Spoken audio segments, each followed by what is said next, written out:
সে ছিল দ্বীপ, সুপসদ্দের মাঝে সাগরের রাজা। যুদ্ধে সামুদ্রিক প্রাণী নিয়ন্ত্রণের ক্ষমতা তার ছিল, কিন্তু সেই কিছু সাধারণ মানুষের কাছে মার খেল। সে ভেবেছিল ওদের সামলাতে তিমিরাই যথেষ্ট হবে। উল্টো বিপক্ষ দল তাকে ফুঁড়ে বিশাল এক গর্ত করে দিল। সে নিজেও অজ্ঞান হয়ে গেল। আর এই ব্যর্থতায় দ্বীপ 7 থেকে সরাসরি বাদ পড়ল, কারণ হোমল্যান্ডার তাকে কখনোই সম্মান করত না। তোমার কানকো দেখা যাচ্ছে, এটা ঢেকে রাখো, এটা জঘন্য। হোমল্যান্ডারের কথাগুলো দ্বীপের একদম দুর্বল জায়গায় আঘাত করল, কিন্তু দ্বীপ পাল্টা লড়াই করার সাহস পেল না। তার কুৎসিত কানকোর কারণে সে প্রায়ই নারীদের কাছে হাসির পাত্র হতো। এমনকি মেয়েরা তার কাছে এলেও সেটা শুধু তার কানকোর গঠন নিয়ে গবেষণা করার জন্যই আসত। এটা তাকে মানুষের আবেগের সাথে এক নরক যন্ত্রণায় ফেলে দিল। তাই সে বদলে গেল। একদিন মুদি দোকানে তার দেখা হলো এক দুঃখী গলদা চিংড়ির সাথে। দ্বীপ চিংড়িটার সাথে নিজের সমস্যাগুলো নিয়ে কথা বলতে শুরু করলো। মাত্র কয়েক মিনিটেই তারা বন্ধু হয়ে গেল। তাই সে মালিকের কাছ থেকে চিংড়িটা কিনে তাকে বাঁচানোর চেষ্টা করলো, কিন্তু তার পরিকল্পনা মতো কাজ হলো না। মাফ করবেন স্যার, ও শুনুন, আমি কি এখান থেকে একটা গলদা চিংড়ি সাথে নিয়ে যেতে পারি? অবশ্যই। দারুণ।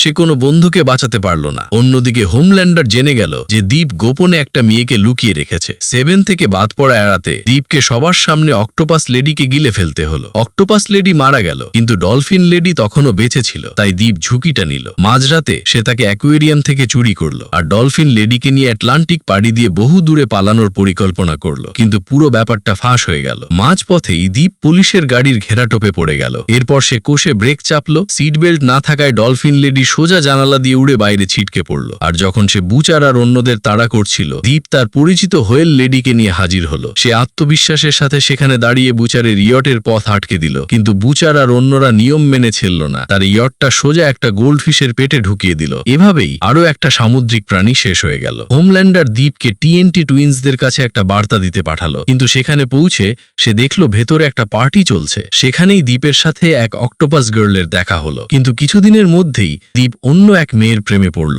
এই মেয়েটার ছিল দুনিয়ার সবচেয়ে শক্তিশালী মস্তিষ্ক, কিন্তু তার অক্টোপাস গার্লফ্রেন্ড আগেই বুঝতে পেরেছিল যে মেয়েটা যেমন দেখাচ্ছে তেমন নয়। সে শুধু মেয়েটাকে আজে বাজে কথাই শোনায়নি, সে নিশ্চিত ছিল যে মেয়েটা শুধু তাকে ব্যবহার করতে চায়। কিন্তু সেই কথাগুলো দ্বীপের হুঁশ ফেরাতে পারল না। সে বলে যে আমি এক উচ্চতর সত্তা, তার 4টে হাত পা আছে, এটা মোটেও ন্যায্য নয়। হ্যাঁ, আচ্ছা, যা হওয়ার তা তো হবেই। ওটা একটা ফালতু অর্থহীন কথা। এই ছোট্ট কয়েকটা কথা তার অক্টোপাস গার্লফ্রেন্ডের বুকে সোজা ছুরির মতো বিঁধল। সেই মুহূর্তে সে অবশেষে বুঝল যে সে যতদিনই তার পাশে থাকুক না কেন, দ্বীপের চোখে সে সব সময় দ্বিতীয় হয়েই থাকবে। দ্বীপ পুরোপুরি খেপে গিয়ে ঘুষি মেরে ফিশ ট্যাঙ্কটা ভেঙে ফেলল। এতে তার অক্টোপাস গার্লফ্রেন্ডের শ্বাস নেওয়া বন্ধ হয়ে গেল। সে সাহায্যের জন্য চিৎকার করতে লাগলো, এই আশায় যে দ্বীপ ঘুরে দাঁড়িয়ে তাকে বাঁচাবে। কিন্তু দ্বীপ একটুও ভ্রুক্ষেপ করল না।